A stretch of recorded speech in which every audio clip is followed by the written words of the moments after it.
அட ஆடியா?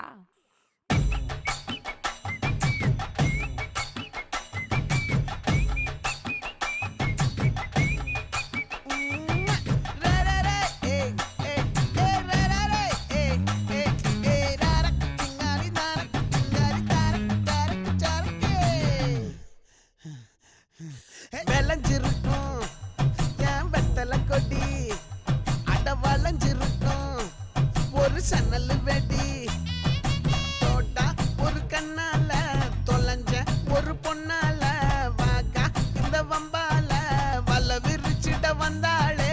பார்த்து வளைச்ச தேக்கு உன் பட்ட உடம்பு சோக்கு, என்ன குத்தும் குறும்பு மூக்கு, கொஞ்சம் ஓய்வை கொடுத்து தாக்கு. என்னடி சித்திரமே இங்க நீ பத்திரமே சொல்லு